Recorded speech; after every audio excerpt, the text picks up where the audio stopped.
Ana bebebule nga bakuta amatabi ag'oliva basebula Omukama w'Oluzaalemu nga bayimba Ozana ajja mu linnya ly'Omukama, Ozana Yezu Kristu, Ozana ajja mu linnya ly'Omukama, Ozana waggulu eyo. Eggwanga lya Katonda olwaleero olunaku lukulu nnyo mu Eklezia Katolika. Nkwaniriza kuwulira eddoboozi tubakulisa ekisiibo. Bannange mwebale kusiiba, mwebale kwerekereza, mwebale kwefiisa. Byonna tusaba Omukama atuwe enneema buli omu nga ye bw'ayagala, kubanga enkola za Mukama zo ye nga bw'ayagadde ekintu we kirina okubeera. Tekirulina ffe kubuusabuusa, Omukama agenda tuwa ebirungi bingi. Olwaleero olunaku lukulu nnyo, lunaku lwa matabi.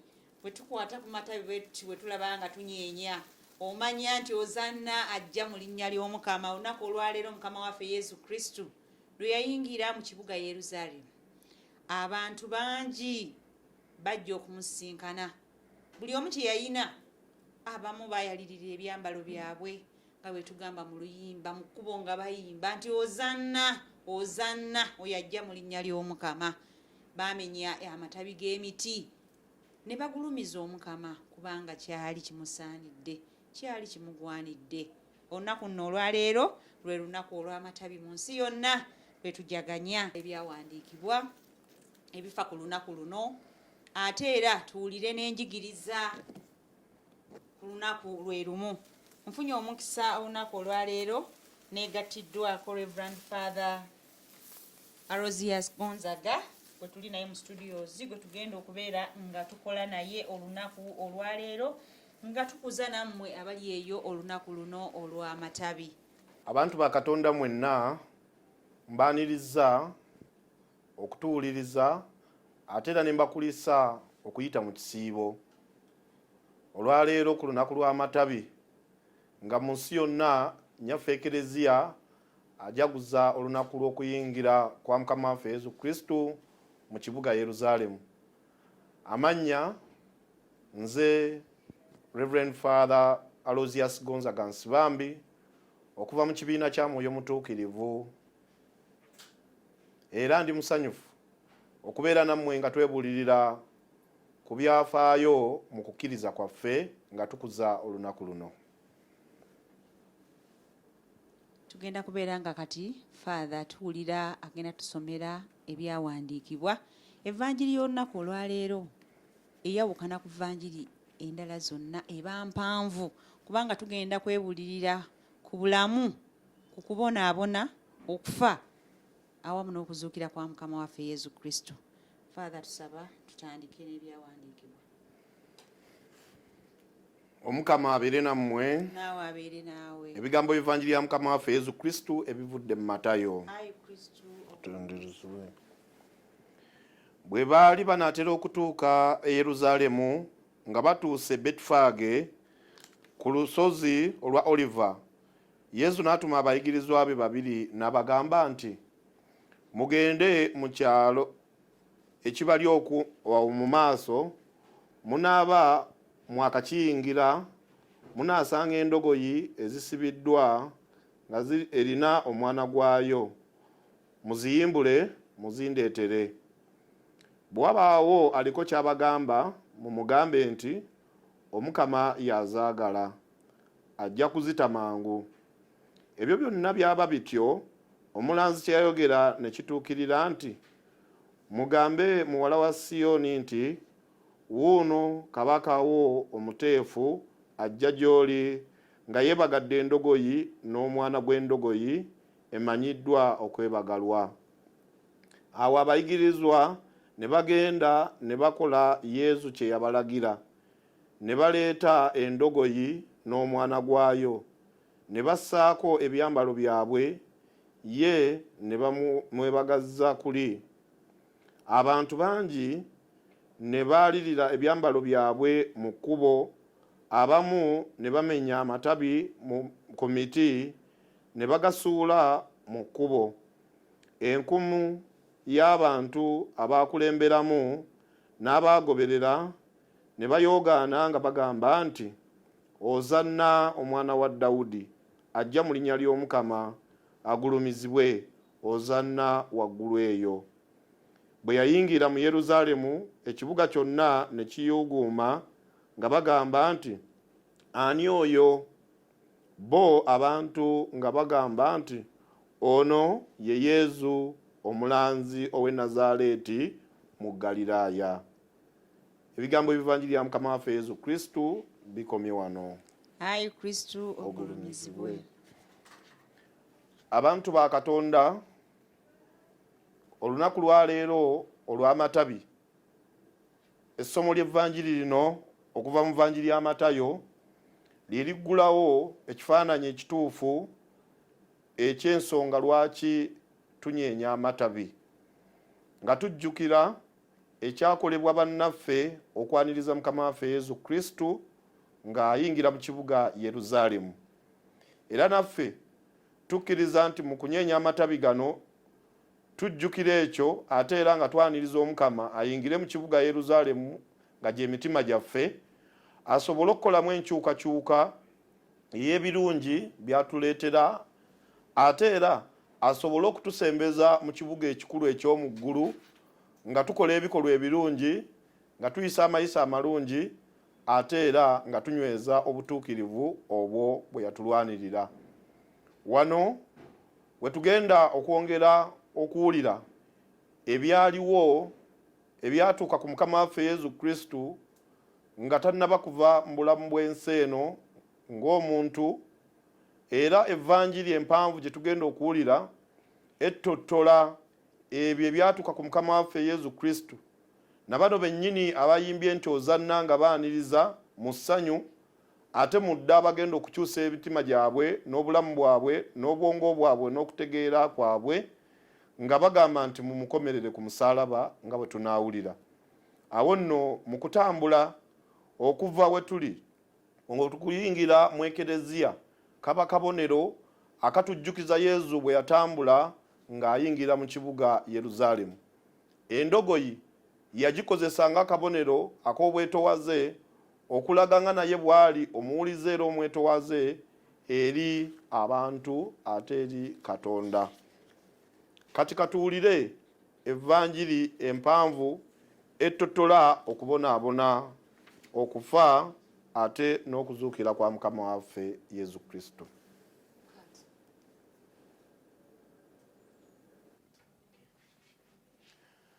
Okubonaabona kwa Mukama waffe Yezu Kristo. Olukwe lwa Yuda. Awo omu ku 12 gwe bayita Yuda ow'e Kaliyoota n'agenda eri abakulu b'abasosolooti n'abagamba nti, mwagala kumpa ki nze mubakwase? Bo ne bamukwanga ebitundu bya ffeeza 30, ye n'alyoka anoonya ebbanga eryesiifu amubakwase. Embaga eteekebwateekebwa. Awo ku lunaku olusooka mu nnaku ez'emigaati egitazimbulukuse, abayigirizwa ne basembera awaali Yezu ne bagamba nti, oyagala tugende tukuteekereteekere wa gy'onoolira Pasika? Yezu n'agamba nti, mugende mu kibuga ewa gundi mumugambe nti, omuyigiriza agambye nti, obudde bwange buli kumpi, ewuwo gye nnaakolera Pasika wamu n'abayigirizwa bange. Abayigirizwa ne bakola nga Yezu bwe yabagamba ne bateekateeka Pasika. Ayatula olukwe lwa Yuda. Obudde bwe bwawungeera n'atuula ku mmeeza wamu n'abayigirizwa be 12. Bwe baali balya n'abagamba nti, kambabuulire, munnammwe omu ajja kumpaayo.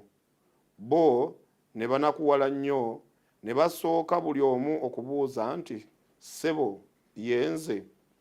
Ye n'addamu n'agamba nti, akoza nange mu kibya y'anampaayo.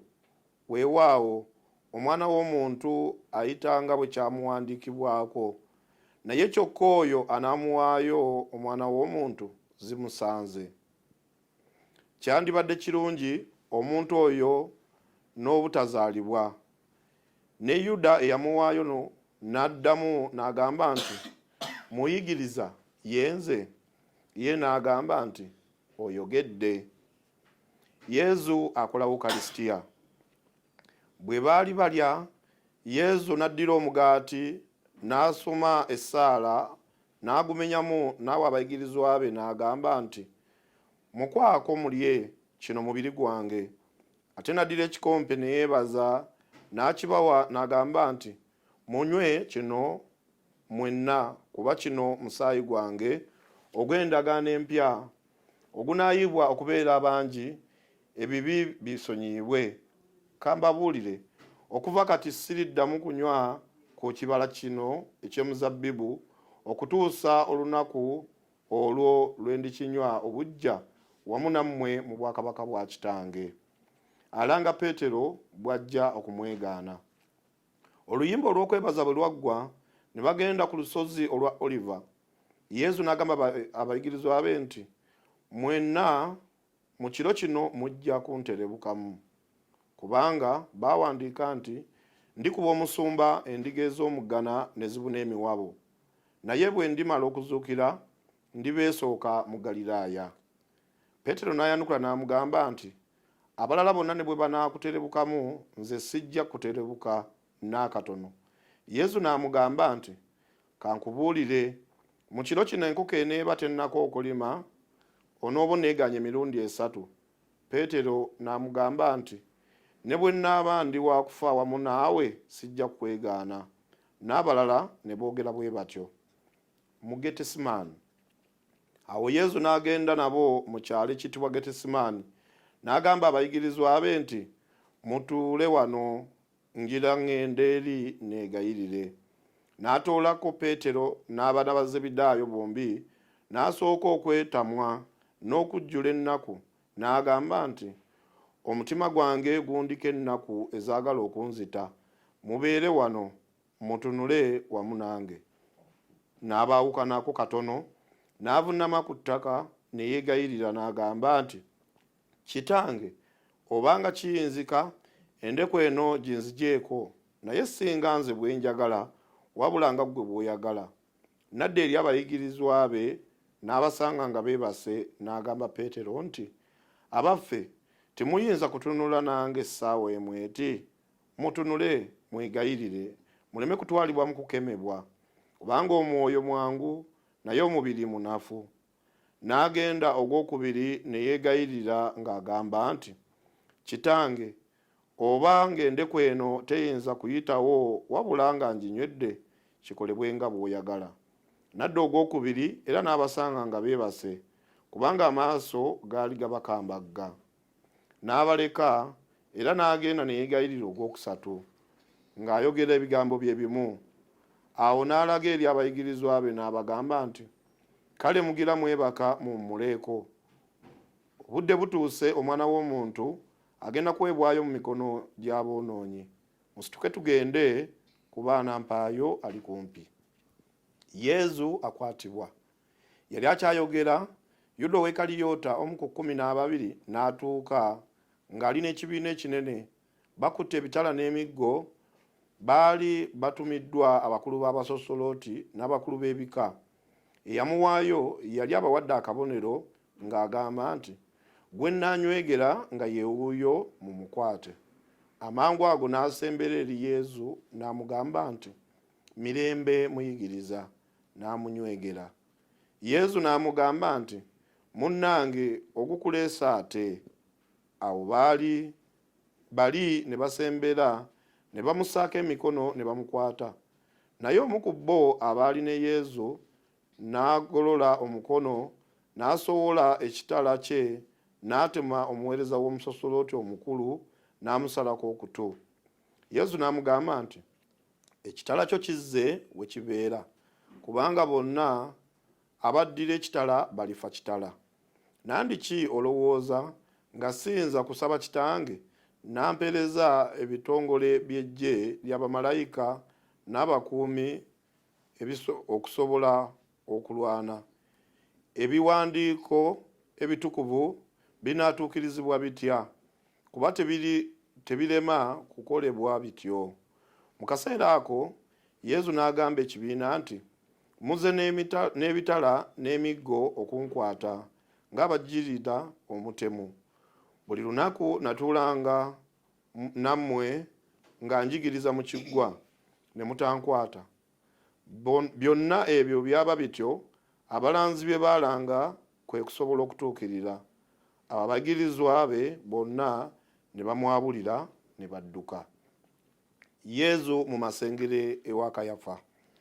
Naye abo bwe baakwata Yezu ne bamutwala ewa Kayafa, omusosolooti omukulu, abawandiisi n'abakulu b'ebika gye baali bakuŋŋaanidde. Peetero naye n'amugoberera walako, n'atuuka mu luggya olw'omusosolooti omukulu, n'ayingira n'atuula wamu n'abaweereza alyoke alabe ebinaafaayo. Abakulu b'abasosolooti n'olukiiko lwonna ne banoonya ensonga ku Yezu kwe banaasinzira okumutta ne batagiraba. Newankubadde ng'abajulirwa ab'obulimba bajja bangi, oluvannyuma ne wajjawo abajulirwa babiri ne bagamba nti, ono yagamba nti nnyinza okumenya ekiggwa kya Katonda ate nga wayise ennaku 3 ne nkizaawo ne nkizimba. Awo omusosolooti omukulu n'ayimuka n'agamba nti, bano bye baakulumiriza tolina ky'oyanukula? Yezu ye n'asirika busirisi. Omusosolooti omukulu kwe kumugamba nti, nkulayiza Katonda omulamu, tutegeeze obanga ggwe Kristo omwana wa Katonda. Yezu n'amugamba nti, oyogedde. Leka na kino nkikugambe, omwana w'omuntu muliddamu okumulaba ng'atudde ku gwa ddyo ogw'obuyinza bwa Katonda era ng'ajjira mu biro eby'omu ggulu. Awo omukulu w'abasosolooti n'ayuza ebyambalo bye n'agamba nti, avumye Katonda. Tukyetaagira ki abajulirwa? Anti mwewuliridde okuvuma kwe. Mwe mugamba mutya? Bo ne bamuddamu ne bagamba nti, agwanidde kufa. Ne bamufugira amalusu mu maaso, ne bamukuba empi, ate abamu ne bamukuba mu maaso nga bagamba nti, Kristo, kale tubuulire akukubye. Peetero yeegaana Omukama. Peetero bwe yali atudde ebweru mu luggya, omuzaana omu n'asembera waali n'agamba nti, gwe nnyini gw'obadde ne Yezu Omugaliraaya. Ye ne yeegaana mu maaso ga bonna ng'agamba nti, simanyi ky'ogamba. Aba afuluma ati mu muzigo. Omuzaana omulala n'amulaba n'agamba abaali awo nti, ono yali ne Yezu ow'e Nazaaleeti. Ne yeegaana ogwokubiri n'alayira nti, omusajja simumanyi. Ne wayita ebbanga abaali bayimiridde awo ne basembera ne bagamba Peetero nti, gwe wamma oli munnaabwe ddala, kuba n'enjogera ye ekuloopa. Ye n'atuula okuvumirira n'okulayira nga bw'atamanyi muntu oyo. Amangu ago enkoko n'ekookolima. Peetero n'ajjukira ekigambo Yezu kye yali amugambye nti, enkoko eneeba tennakookolima onooba onneegaanye emirundi 3. N'afuluma ebweru n'akaaba nnyo. Yezu atwalibwa ewa Piraato. Obudde bwe bwali bwakakya, abakulu b'abasosolooti bonna n'abakulu b'ebika ne bakuŋŋaana mu lukiiko ne beekobera Yezu bamusalire omusango gw'okumutta. Ne bamusiba ne bamutwala ne bamukwasa Piraato omulamuzi. Enfa ya Yuda. Yuda yamuwaayo bwe yalaba nga Yezu asaliddwa ogw'okufa ne yeenenya. Ebitundu bya ffeeza 30 n'abiddiza abakulu b'abasosolooti n'abakulu b'ebika n'agamba nti, gunsinze okuwaayo omusaayi gw'atalina musango. Bo ne bamugamba nti, tufaayo kiffe. Onoolabira eyo. Ye n'asuula ebitundu bya ffeeza mu kiggwa n'avaawo n'agenda yeetuga. Abakulu b'abasosolooti bwe baafuna ebitundu bya ffeeza ne bagamba nti, tikisaanira kubiteeka mu ggwanika lya kiggwa, kubanga gwe muwendo gw'omusaayi. Bwe baamala okuteesa ne babigulamu ekirimiro eky'omubumbi balyoke baziikengamu abagenyi. Ekirimiro ekyo kwe kuyitibwa Hekaldama, ekivuunulwa nti ekirimiro ky'omusaayi n'okutuusa kati. Omulamuzi Yeremiya kye yalanga ne kituukirira nti ne batoola ebitundu bya ffeeza 30 omuwendo gw'oyo abaana ba Isirayiri gwe baalamula, ne babiwaayo okugula ekirimiro eky'omubumbi. Katonda bw'atyo bwe yantegeeza. Yezu mu maaso ga Piraato. Awo Yesu n'ayimirira mu maaso g'omwami. Omwami n'amubuuza nti, gwe kabaka w'Abayudaaya? Yezu n'amuddamu nti, oyogedde. Ate abakulu b'abasosoloti n'abakulu b'eggwanga bwe baamukonjera ebingi, Yezu teyaliiko kyaddamu. Piraato kwe kumugamba nti, bye bakulumiriza ebyenkanaawo tobiwulira? Ye n'atamunyega. Omwami kwe kwewuunya ennyo. Omwami yali amanyidde ku lunaku olukulu abantu okubateera omusibe gwe baayagalanga. Mu budde obwo yalina omusibe amanyiddwa erinnya lye Baraba. Abantu bwe baamala okukuŋŋaana, Piraato n'agamba nti, mwagala mbateera ani, Baraba nandiki Yezu ayitibwa Kristo? Kubanga yali amanyi nga bamuleesezza buggya. Bwe yali atudde ku ntebe ey'obulamuzi, mukazi we n'amutumira ng'agamba nti, omutuukirivu oyo tomuwunako, kubanga olwaleero yanzijidde bubi nnyo mu kirooto. Abakulu b'abasosoloti n'abakulu b'eggwanga ne babujjuula ekibiina basabe Baraba, Yezu gwe baba bazikiriza. Omwami n'addamu okubagamba nti, ku babiri mwagala mbateera ani? Ne bamuddamu nti, Baraba. Piraato n'abagamba nti, Yezu ayitibwa Kristo, mukole ntya? Bonna ne bagamba nti, akomererwe ku musaalaba. Omwami n'abagamba nti, abaffe yakola kibi ki? Bo ne beeyongera okukaalaama nga bagamba nti, akomererwe ku musaalaba.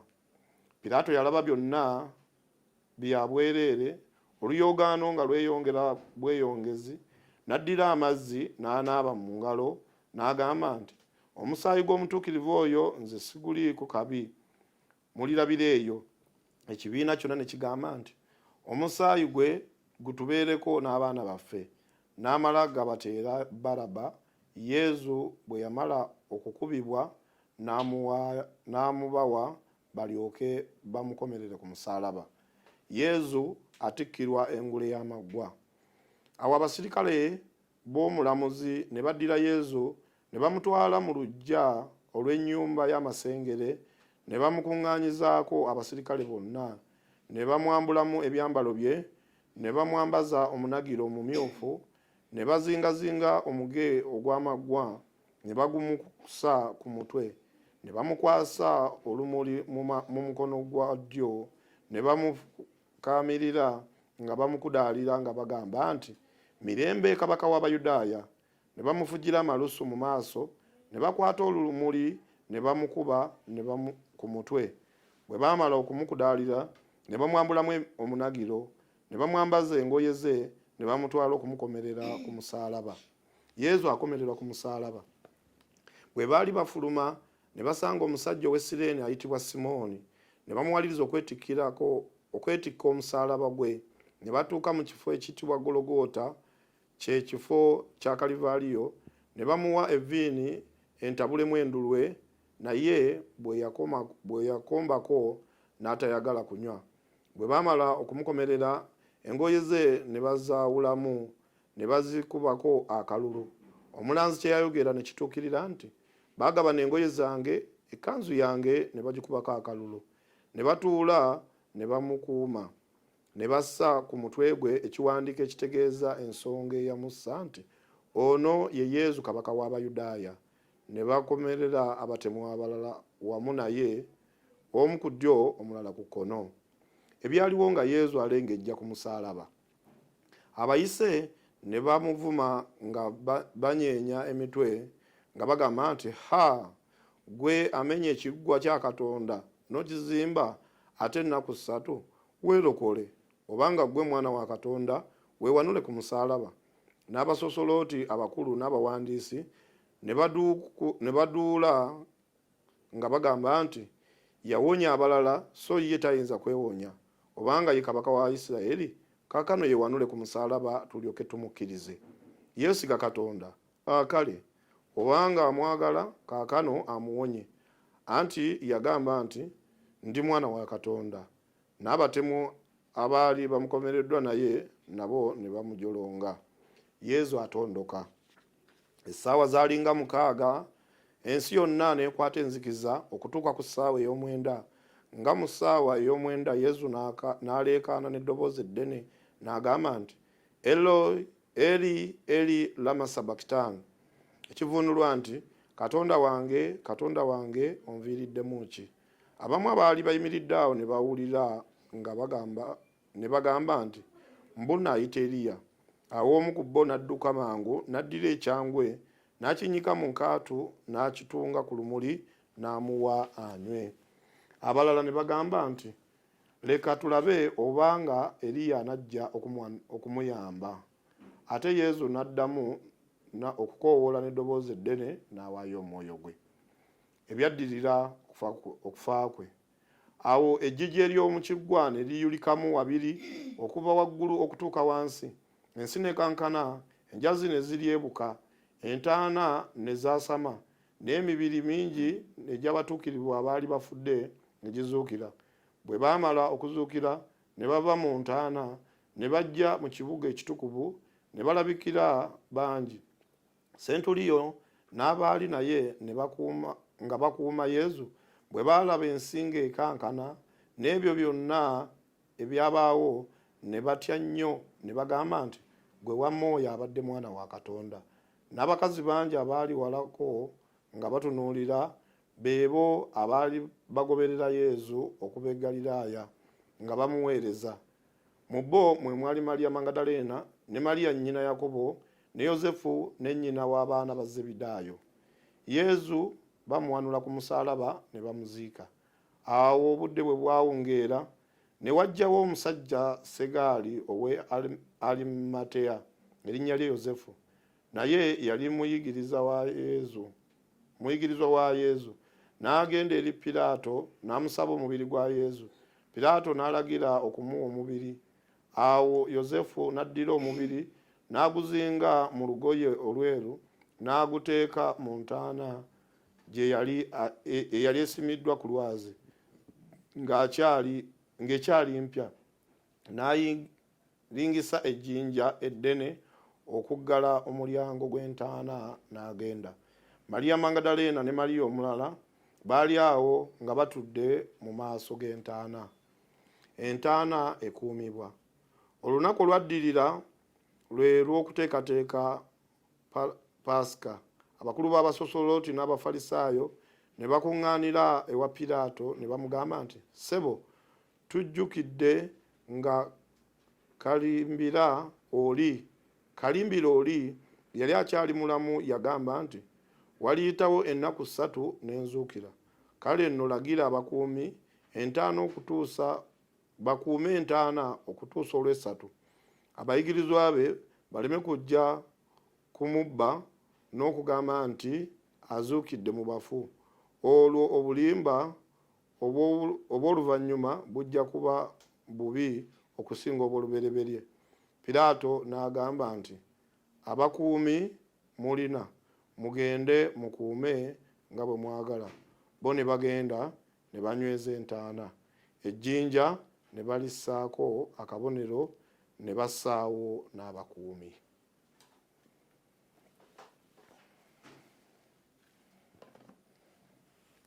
Abantu ba Katonda, nga bwe nagambye nti evvanjiri y'olunaku olwaleero n'evvanjiri zonna ze tuzze tusoma wiiki eno yonna zibadde mpanvu, era n'evvanjiri y'olwaleero olw'olunaku olw'amatabi tulabye obulamu bwa Mukama waffe Yezu Kristo. Byatandika bitya era byakomekkereza bitya? Biki ebyaliwo? Nkusaba nno gwe wali eyo weefumiitirize ku bigambo ebyo. Towulira buwulizi nga basoma. wabula weefumiitirize n'abagenda mu masinzizo yonna. Olunaku olwaleero evvanjiri eno gye tusomye era yegenda okusomwa mu nsi yonna. Genda weefumiitirize ku bigambo Mukama waffe Yezu Kristo ebyayogerwa. Baani ababyogera? Bali nno baagenda naye kati ffe tubyogera mu nsangi zino. Twebaza Omukama nno musaasizi era atusaasira buli etakera. Kubanga bannange ebyaliwo bw'obitunuulira oba bw'obiwuliriza n'obyefumiitiriza, tulabye baasooka kunyeenya matabi ne bagamba ozanna, naye ekyava ate mu ekyo byakomekkereza. Biri byonna nga tubyerabidde, ebyessanyu nga tubyerabidde, ebyaddako bye tuwulidde mu vvanjiri. Tugenda kubeera nno nga tweyongerayo. Olwaleero pulogulaamu yaffe tusazeewo tugikole bwe tutyo, kubanga twagala okwejjukanya, twagala okwebuulirira ku kyamagero ky'okufa, ky'okubonaabona okufa n'okuzuukira kwa Mukama waffe Yezu Kristo. Mu bino nno tugenda kubeera nga tugattamu ku nnyimba ezitulagira ddala. Tugenda kusaba Reverend Father atubuulire ku kyamagero kino eky'olunaku lw'amatabi. Bw'anaaba amaliriza ate tugenda kubeera nga tweyongerayo, kubanga we tumaliriza olunaku lw'amatabi tukimanyi bulungi. Ekiddako tugiyita wiiki entukuvu, era agenda kubeera nga atubuulira biki ebikolebwa mu wiiki entukuvu. Ye abaffe wiiki entukuvu kitegeeza kigobo kiwulira, abasinga tetukimanyi. Tuwulira buwulizi wiiki entukuvu, naye Father agenda kubeera tumulina, agenda kubeera nga atubuulira biki ebifa ku wiiki entukuvu. Father tukusaba otubuulire ku lunaku luno lwe tuyita olwa Palm Sunday oba lwe tuyita olw'amatabi. Olunaku luno abantu ba Katonda olw'amatabi lwe lunaku nga bwe twatandise nti tujjukira olunaku olukulu Yezu Kristo lwe yayingira mu kibuga Yeruzalemu. Yensonga ki twegatta ku bali abaasooka ne tukwata amatabi gaffe ag'emiti nga tunyeenya. Fenno ekyenjawulo ekiriwo baali bayingira mu kibuga Yeruzalemu, naye Yeruzalemu owaffe tunyeenya tutambula nga tudda mu mitima gyaffe. Kitegeeza ke kabonero ke tukola ak'okungulu akalabika, naye nga kategeeza kiri kye tulina mu mitima gyaffe, enneema eyo etalabika gye tunyeenya nga tuyingira, nti buli omu anyeenya bw'ayingira munda mu ye okulaba ebirungi by'alina ate n'okugyamu ebizibu n'ebibi by'alina. Awo nno omukwebuulirira ku lunaku luno, ekusooka kwa byonna ng'omaze okuyingira kuba kweddamu nga bwe tumaze ebbanga erya wiikisi zino 5 nga twebuulirira, nga twebonereza ate era nga twegayirira, tulabire ddala oba muffe Kristo oyo atambula, oyo gwe tujja nga tukulembedde, ate nga naye ajja atugoberera atambula nga ajja muffe, akyalinamu akafo mwayinza okubeera muffe, akyalinamu ekitundu mwayinza okubeera muffe, akyasobola okukolamu ebirungi ebyenjawulo. Awo nno y'evvanjiri eyasoose nga tuyingira ne Mukama waffe Yezu Kristo okuyingira mu wiiki eno entukuvu. Wiiki entukuvu, ntukuvu olw'ensonga titujjukira omukwano gwa Katonda, kubanga kino kye kitulaga omulimu omukulu Yezu Kristo gwe yali azze okukola, nga kwe kubonaabona, okufa n'okuzuukira, okutusonyiisa ebibi byaffe byonna, nga bwe tuwulira mu kigo ekimu Yezu kye yagwa mu kkubo ly'omusaalaba, nga nti bwe yalaba engeri abamu gye bagenda okugaana okwonoona n'agwa wansi. Kino tekyamukomyawo, wabula yeeyongerayo ng'ayagala okutununula ffe abantu. Tega amatu ate owulire, oyige ate oteeke mu nkola ebyo bye batuyigiriza olunaku olwaleero. Bwe weefumiitiriza ebyo ebyaliwo ebya Mukama waffe Yezu Kristo, oyinza okwebuuza, ensangi zino bikyaliwo? Ansi eri nti ye, ate oba oli awo n'okusingawo. Ebigenda mu nsi yaffe mu ggwanga lyonna, tewali atabiwulira, tewali atabimanyi, tewali atabiraba. N'ekiri eri ggwe ng'omuntu, atugambye eri Yeruzalemu oli, kati si gwe tuliko. Yeruzalemu kati ye mitima gyaffe.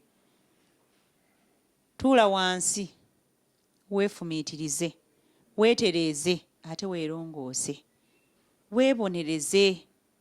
Mu kiseera kino tubadde mu ziri wiiki nga tukubirizibwa empagi 3 we twali tusiigibwa evvu ku lunaku olwavvu. Baatugamba okwegayirira ennyo. Bw'oba obadde weegayirira, kubisaamu emirundi mingi nga weegayirira. Baatulagira okusiiba n'okutoola ku byaffe. Awo nno nnyongera okubakubiriza amakwano. Oba olinawo gw'olinakaawo neighbour ng'olaba tali mu mbeera nnungi, muyambeko bambi. Tugenda mu wiiki eno gw'abadde tannakikola, tuyambe bannaffe, tufube tuyambe bannaffe naddala abo abali mu bwetaavu. Bw'onookikola onooba oyambye oyo gw'otalaba. Batugamba engalo z'abanaku ge mawanika ag'obwakabaka obw'omu ggulu. N'oluyimba luli we baaluyimba Mukama waffe ffe twakulaba ddi ne tutakuyamba. Ebigambo bye yabaddamu buli ky'okolera kw'oyo akuliraanye oyo bwe tokitwala nga kikulu, naye oba okikoledde ye togenda kumulaba. Tulabye nga batusomera evvanjiri Mukama waffe Yezu Kristo nga byonna bye yajja bituukiridde. Olugendo lwe ng'alumaliriza olw'oku nsi. Byabaawo ebyaliwo. Olunaku olw'amatabi we baayimbira ozanna naffe we tumuyimbira, Mukama waffe yayingira mu kibuga Yeruzaalemu. Naye yayingira mu kibuga Yeruzaalemu kati tutandika wiiki entukuvu. Reverend Father agenda kubeera ng'atubuulira. Mukama waffe ng'amaze okuyingira mu kibuga Yeruzaalemu, biki ebyaddirira ku nnaku ezo. Kati tunnatuuka ku nnaku ziri ze tuyita ennaku 3 ze tuyita Easter Triduum, nga tetunnazituukako. Zino wiiki ennaku endala, olunaku olwa Mande, olwokubiri n'olwokusatu, Mukama waffe yali luddawa. Mpozi nga tetunnagenda ku nnaku ezo, ate era nga ze ziddamu okwongera okutulaga kye tuwulidde mu Vanjiri, tugenda okusooka okuddamu okwongera okwebuuliriramu akatono ennyo ku Vanjiri eno, kubanga kye kinnyonnyola ennaku ziri ze tugendamu. Okusooka kwa byonna, ekigguddewo Evanjiri kye tuwulidde nti Yuda awaayo Mukama waffe Yezu Kristo. Mu kuwaayo Mukama waffe Yezu Kristo, kano kabonero ka nkwe. Enkwe ze tulina ate era n'okuwaayo bantu bannaffe, naye nga tubadde tubayita nti bantu ba mikwano, bantu batwagala. Enkwe, weebuuza ekibuuzo olwaleero, nina abantu b'enkolako enkwe, olumu nga mbadde mbasuubizza okubeera nabo, oba mu njogera y'ennaku zino y'abavubuka okubabeererawo oba okubayiirawo omubiri. Ekyokubiri tukifuna ku Peetero. Peetero yayimirira n'agamba nti nze Mukama wange siri kuvaako ne bwe kiriba ki.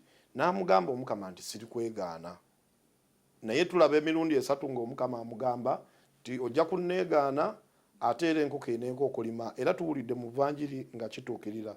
Gwali eyo weebuuza ekibuuzo nti nina engeri gye neeragira ku bantu nga ndi nabo, ne mbasuubiza ensi n'eggulu n'okubanywererako n'okubaweereza n'okufuba okulaba nti nja kulwana naye okutuuka ku nkomerero, naddala ng'abafumbo abeesuubiza naddala mu Ekereziya ne bajja ne bagattibwa nti nja kubeera naawe ebbanga lyonna, naye n'otuuka w'otuuse munno n'omwabulira n'omwegaana ne weefuulira ddala nti tomumanyi. Tuwulidde Yezu yakwatako abatume 3 n'abatwala mu Getesimaani. Getesimaani nga kimanyiddwa kifo kya kwegayiriramu, era yali agenza okwegayirirayo.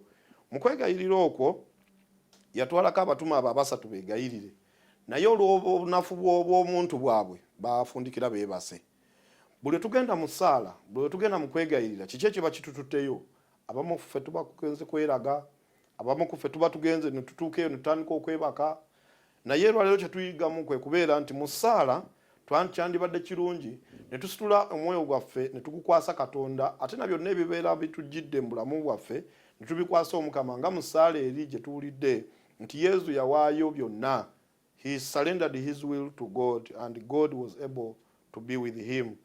Mu mbeera ng'eyo essaala zaffe zo tuzisoma tutya, tuzituukiriza, era tulina okukkiriza nti Omukama asobola okutukolera bye twetaaga ng'ajja mu kwagala kwe. Tuwulidde mu ngeri enjawulo mu vanjiri nga mulimu emirundi 3 Petero gye yeegaana Yezu, nga wano walimu okusooka kwa byonna okunywerera ku ye, ate amwegaana, nga bw'amala okumwegaana enkoko n'eryoka ekola ki? Ekookolima, ng'akamu ku bubonero bwali bulaga Yezu kye yali amugambye. Abamu ku ffe emisana tuli ba mukwano, naye bwe buziba ate tuli balabe ba bannaffe. Abaffe wano tulina ebibuzo bibiri. Ekisooka, ndi mukwano gwa bannange omutuufu era omukukunavu, ti emisana n'ekiro nyimirira nabo era nembeera nabo?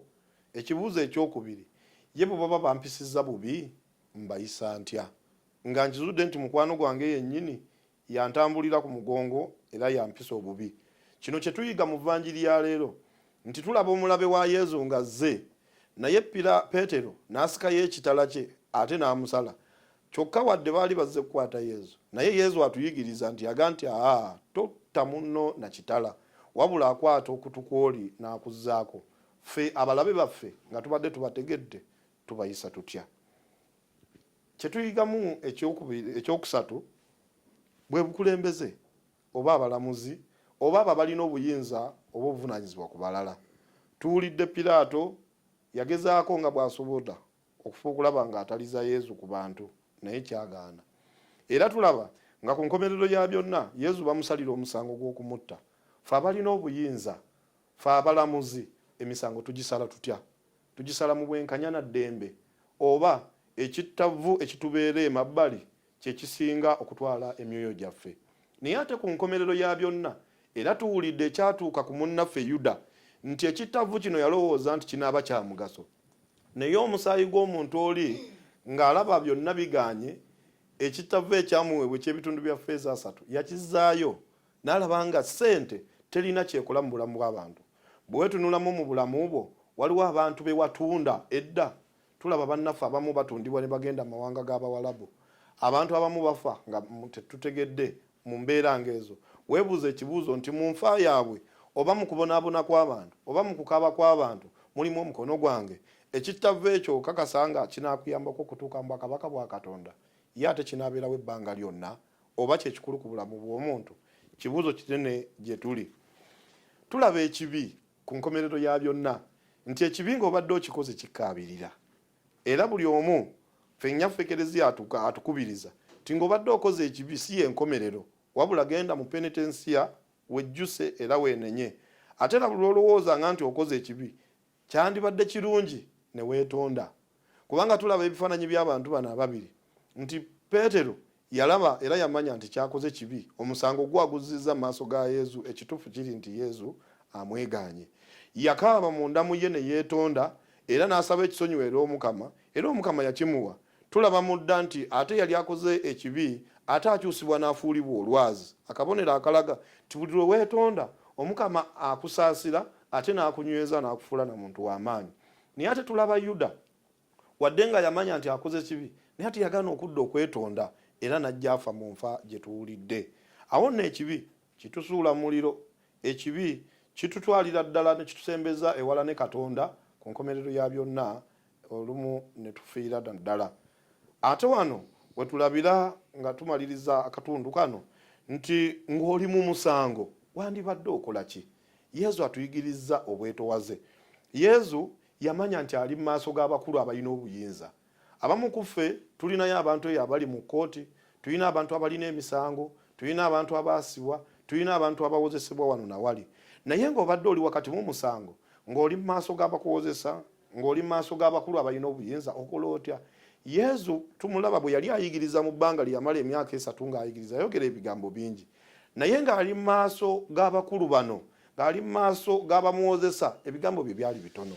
Ekitegeeza nti obala ebigambo by'oyogera ng'oli mu maaso g'abakuwozesa n'abakusingisa omusango. Yezu yaddanga mu kigambo kimu nti oyogedde naye sirikira. Awo nno kino kituyigiriza nti buli ky'oyogera ng'oli n'abo abakuwozesa kya mugaso. Ebigambo ebingi biyinza okukuleetera obuzibu. Awo nno kituyigamu kyekyo. Era Pawulo ensonga lwaki atugamba ne mu ssomo ery'olwaleero ng'atugamba nti tubeere beetowaze. Ate olw'okubeera abeetowaze kituyambako. Ekibuuzo kye tujjamu olwaleero kigamba nti ndi wanjawulo ki n'abantu abaajolonga ekifaananyi kya Yezu? ndi wanjawulo kina abantu abatta yezu mu mutima gwange. Isooka okubanga ebikolwa byange olwaleero biyimba ozanna sanctus, biyimba ozanna waggulu eyo gwasinga. Omwami akutendereza nti gwe mukyala asinga, omukyala akutendereza nti gwe mwami asinga, abakama bo bakutendereza nti gwe mukozi asinga, abakozi bo bakutendereza nti gwe mukama wafu asinga.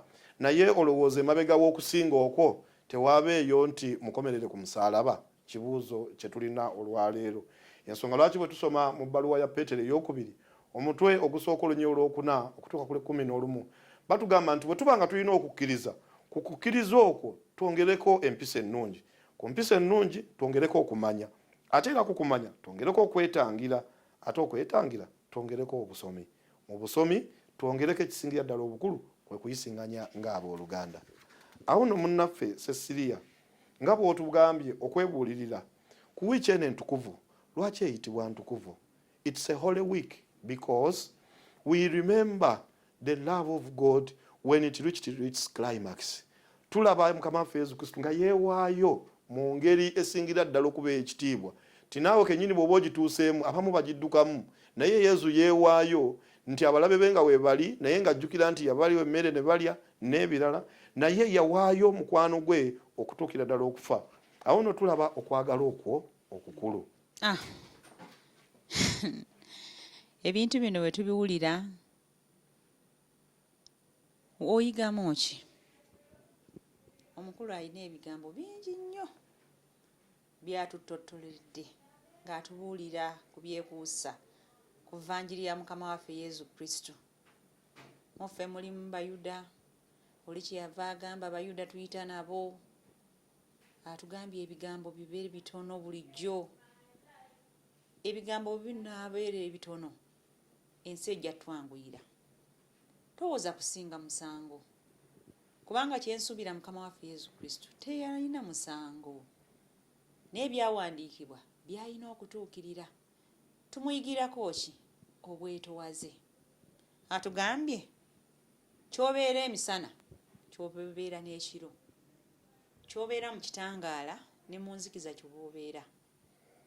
Nze sigenda kudda mu bigambo bye, naye buli omu w'oli oba singa ebigambo ebyo tubikwata. Mwaba tulaba n'abatuwuliriza, olowooza ensi eno singa teyeesiimye, olowooza singa banneyiba be tubeera nabo, abantu be tutambula nabo, ku mirimu gye tukolera, singa tetwesiimye, naye kiki ekinaatuwanguza? Buli omu yeesabire, buli omu ateeke mu nkola, kola ekyo ky'olina okukola. Ayogedde ku kigambo ebyenfuna. Kino nno ebyenfuna mu mulembe guno ne mu mirembe giri, oba kati ate kigenda kitambula buli mulembe. Naye oba nandigambye kubanga guno ogwaffe gwendabyeko era gwe neetegereza. Abantu abalina obuyinza atuwadde ekyokulabirako, kubanga bye tubadde twetoololeramu ab'obuyinza, n'agenda ewa kabaka gundi, n'agenda ewa gundi, bonna ba buyinza. Bwe mwali abasazi b'emisango, bwe mukwano gwange, bw'obanga olina ekitiibwa ky'oliko, oli mukulu oba oli mu ofiisi ki, oba oli looya, emisango egyo ogisala mu bwenkanya.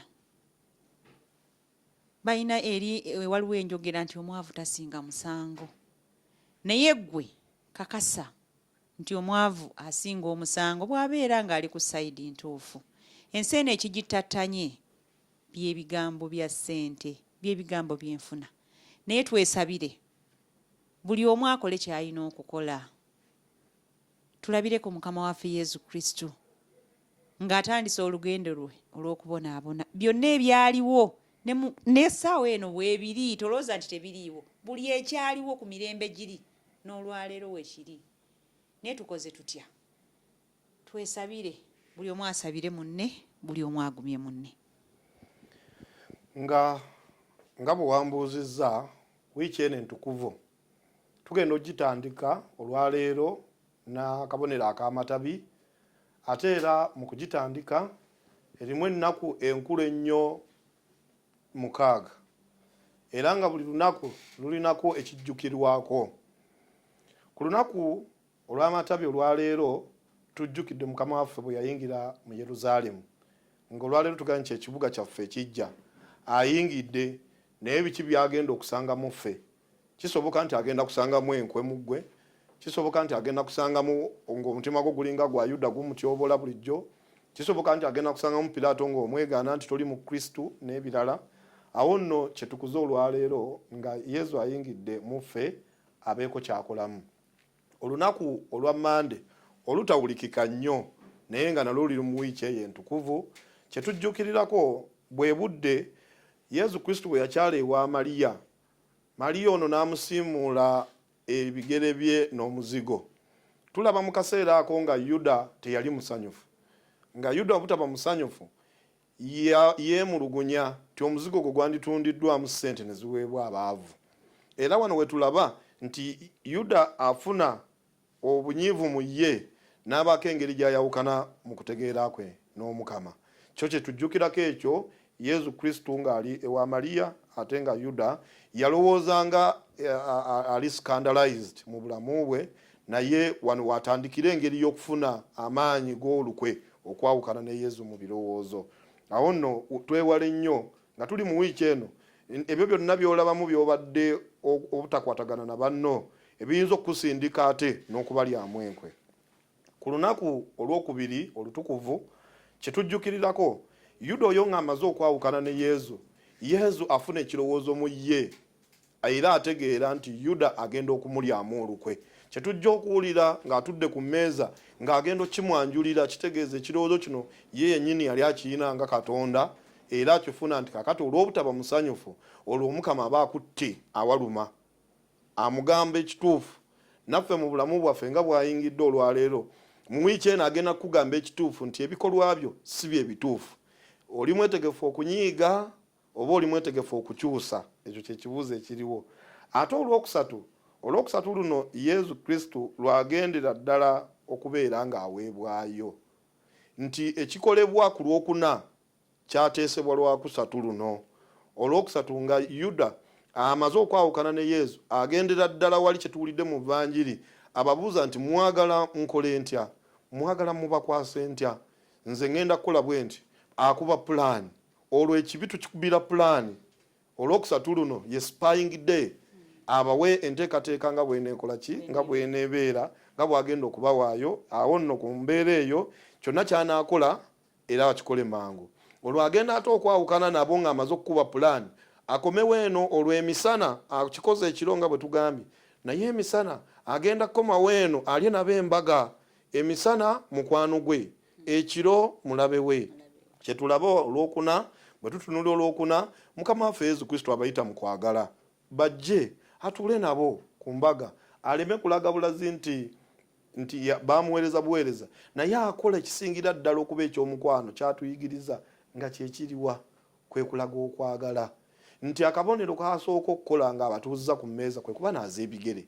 Era olwokuna ekimu ku mulimu ogukolebwa kwe kunaaza ebigere, nga tujjukira Yezu bwe yanaaza abayigirizwa be ebigere. Eno yali mpisa y'Abayudaaya eyakolebwanga nti ate abakozi be baalinanga okunaaza bakama baabwe ebigere. Naye Yezu akikyusaamu ng'alaga obwetowaze, atulaga nti naawe ali waggulu osobola okukkako wansi, abantu ne bamanya obwetowaze n'okwagalako.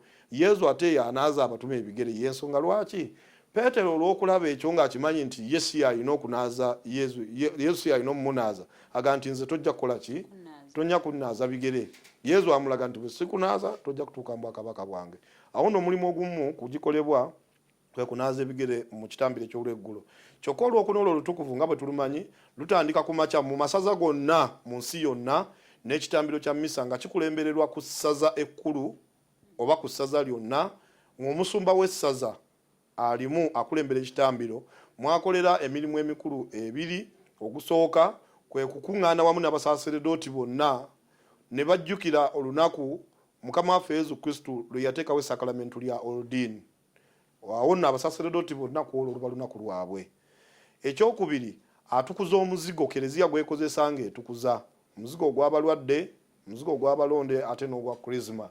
Omuzigo gwo gutukuzibwa mu kitambiro kya mmisa ekyo. Awo nno mu ssaza lyonna abasaaseredooti ne beetwalira omuzigo ogwo okusobola okutukuza n'okuwa amasakalamento. Ensonga lwaki nnyaffe ekereziya tatukuza muzigo mulala gwonna era takozesa muzigo mulala gwonna kuwa amasakalamento oba kusabira.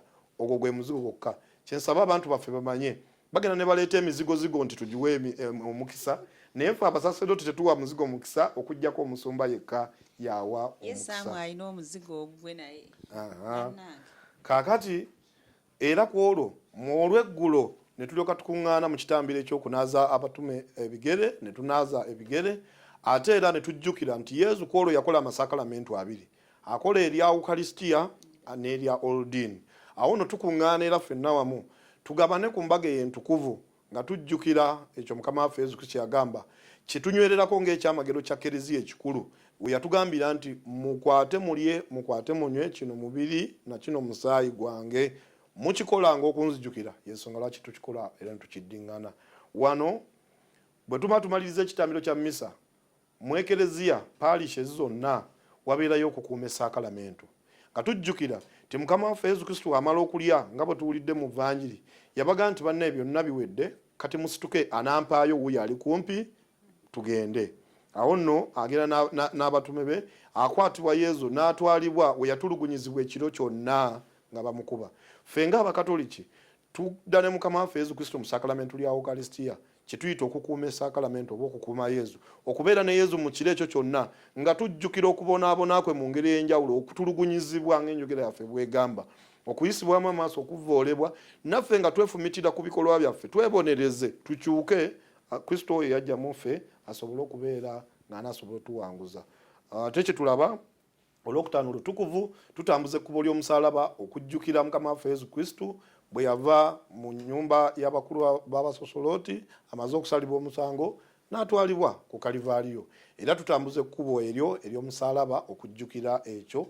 Ate ku nkomerero ya byonna ne tugulumiza omusaalaba, kye tuyita okugulumiza omusaalaba, nga ke kabonero akalaga nti omusaalaba kasigadde akabonero kaffe abakkiriza ak'obuwanguzi kwe tujjanga okuyimiriranga bulijjo, kubanga bwe bulamu bw'ensi kwe bwakola ki, kwe bwawanikibwa. Ate olw'omukaaga olutukuvu olwo emisana wonna tuba mukasirise ti Mukama waffe Yezu Kristo ng'amaze okufa olwokutaano ensi yonna yakankana. Ensi bwekankana byonna ne biyulika nga bwe tuwulidde, naye byonna ne biddamu ne bikola ki, ne bikakkana. Tujjukira ekyamagero Mukama waffe Yezu Kristo ng'ali mu ntaana omwo mukasirise, ate era ku nkomerero ya byonna nga tuli mukasirise ako mu kiro Kristo avaayo nga amyansamyansa ng'amaanyi gonna agalina. Kyensaba abantu bamanye ekyo kino nti omuntu olumu agenda n'akutulugunya nti ne mu kaseera ng'alaba tokyalina kyakufunako era n'asigala ng'akutulugunya. Tulaba Yezu Kristo nti n'okuziikibwa yali aziikiddwa, naye era baagala waakiri bateekewo abasirikale era balabire ddala nti tewali kirala kibeerawo. Naye abantu ba Katonda Omukama alina amaanyi. Laba abakuumi baateekebwawo, jjinya ne libeerawo, naye n'avaayo byonna ne bibaawo. Awo nno buli akkiriza mu Katonda Omukama tamuleka nga bw'ali. Awamu n'ebyo kye tuyinza okusimbako essira naddala ku lunaku luno olw'amatabi kwe kufuba okulaba nti wiiki eno teyitawo buyisi, wabula kabeera akabonero akukkuba enkyukira nga bw'okutte ettabi eryo ffenna nga bwe twalikutte olinyeenye, nga mu kulinyeenya onyeenya oweebuuza ekibuuzo, empisa zange ziri zitya, obulamu bwange buli butya, enkwatagana yange n'abantu eri etya, amaanyi gange gali gatya, okukkiriza kwange kuli kutya, abantu mbayisa ntya. Bino byonna bwe binagenda binyeenyebwa bwe biti, mu kunyeenya kuno tujjukira nti tukuza essanyu. Bw'onootuuka munda mu ggwe ojja kwebuuza ekibuuzo oba mulimu essanyu oba temuli ssanyu. Awo nno embaagaliza nze nganze okunywera mu kukkiriza ettabi lino tujjukire nti ligenda okukomawo ku lwavvu nga lyokebwa, naye nga teriringa bwe liri. Akabonero akatujjukiza nti essaawa eno oli wa kiragala, ofaanana bulungi, olabika bulungi, naye ate obudde buli. Tooyenjebuke, beera mwetowaze, beera muwulize eri Katonda, beera mwagazi w'abantu.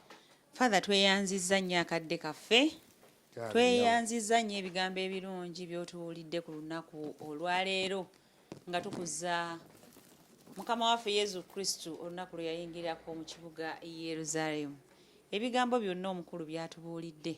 Tufube, weewaawo si byangu, manye okwogera kirala ate n'okuteeka mu nkola nakyo kirala, naye tufube. Bw'ofuba n'omukama akukwatirako. Tukole ebyo omukama byatwagaza. Ensi eno yeetaaga bingi nnyo. Twetaaga okukyusa emitima gy'abantu. Twetaaga okubagumya. Abantu baterebuse. Abantu baweddemu essuubi. Naye nga ababamalamu essuubi si balala. Bantu bannaawe.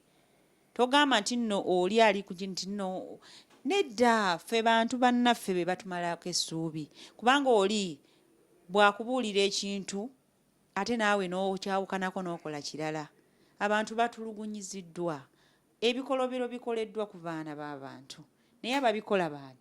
Bantu bannaffe. Abantu tebava eri mu ggulu. Wabula abantu. Waliwo yagamba nti ekisolo kye bayita omuntu ye takitegeera. Tokyesiganga. Naye tufube tunywere. Oli nno yiire yali Katonda. Naye olaba Mukama waffe Yezu Kristo tetwamutya. Tetumutya na buli kati. Oli n'ayogera bino n'ogamba obirinako obukakafu nga tobirinako bukakafu. Kati nno tweyambe naddala nga tubadde mu budde buno obw'ekisiibo nga tubukomekereza olunaku olwaleero. Tweyongere okwesabira omukama atusaasire, atuyambe. Ate wiiki eno gye tutandise tugiwulidde bulungi. Abamu babadde bambuuza mukama waffe yamala okuyingira mu kibuga Yeruzaalemu biki ebyaddako? Zino ennaku tuwulira ziri olwokuna olwokutaano olw'omukaaga. Naye omukulu akitubuulidde bulungi n'atunnyonnyola. Awo nno tufube tugwemu tuleme kubeera Bayuda. Ne Yuda yalina ensonga ze. Oba oli awo simanyi. Naye no muli omu alina ensonga ze. Tufube omukama atusaasire. Tutambuze wiiki eno. Tweyongere okuyamba bannaffe bannange. Bannaffe abali mu bwetaavu. Waliwo omukama waffe Yezu Kristo abantu abatera okubeera mikwano gye basingira ddala okwagala mubamanyi. Omuno mulimu abaana abato. Mwamuwulira bulungi muleka abaana abato bajje gye ndi. Naddala abo abaana bamulekwa. Abaana enfuuzi. Bannamwandu. Abakadde. Abantu ab'ensi be yeerabira be basinga okubeera bakwano be. Ate naddala abasingira ddala okubeera bakwano be be basaasodooti. Tweyongere okusabira abasaasodooti mikwano gyange. Tuleme kubavvoola. Tuleme kubayisaamu mimwa. Bw'oba ng'olina ky'oyagala, oba ng'olina ky'omulabyeko, kubanga nabo bantu. Olowooza bava mu ffe ne bateekebwawo ku lwaffe. Tebalina musaayi gwa green, balina gwa red oba mumyufu ng'ogwaffe. Naye ekisingira ddala tubasabire. Bannaye waliwo bentera okwogerako. Engamba nze singa otandika emboozi ekwatagana ku musaasodooti, nze awo twawukana. Bano abasaasodooti be mulaba, mubalabanga ffe, naye baayawulibwa. Ekyo temukye. Njagala ombuulireyo omuntu omu yekka. Ogwo oba wakitiibwa kyenkana kitya asobola okuyita Mukama waffe Yezu Kristo n'ava mu ggulu. Tagenda kubeerayo okuggyako be bano abasaasodooti abaweebwa obuyinza. Amuyita n'ava mu ggulu. Nakka mu kitiibwa kye. Tubasseemu ekitiibwa. Ekyo kye tuba tukola naddala mu budde buno. Mikwano, bw'oba oyagala okufuna emirembe mu nsi, muve ku basaasodooti. Mubave ku bannaddiini. Twogere bye twogera byonna. Ekyo kyo bwe mba nkyogerako nkisimbako essira ate n'entabuka. Tubaagaliza bannaye wiiki ennungi, enentukuvu, emikolo gyonna eginaakolebwa tugyetabemu. Mukama waffe Yezu Kristo tumuddaabirize. Twetaaga kuddaabiriza mu kaseera kano. Ebirala byonna tubireke wabula mu wiiki eno tumuddaabirize. Ekikolwa ekyamukolebwako munyiivu nno, naye olw'okuba bambi asaasira. Tujjukira insidenti y'enswanjere. Bamutanya ngamba babayita bazigu. Bwe baamukwata ne bamujolonga. Twongere okumuddaabiriza naddala mu wiiki eno gye tugenda okukomekereza. Mbaagaliza olunaku olulungi. Mbaagaliza wiiki eno entukuvu ennungi. Twebaza omukulu atukyalidde olunaku olwaleero okuva mu ba Spirit and Fathers. Weebale nnyo ssebo, weebalire ddala. Ono nno buli we tumukoowola bambi ajja. We tukubira akasimu y'abeera naffe. Naye twebaza, weebale nnyo ssebo, weebalire ddala.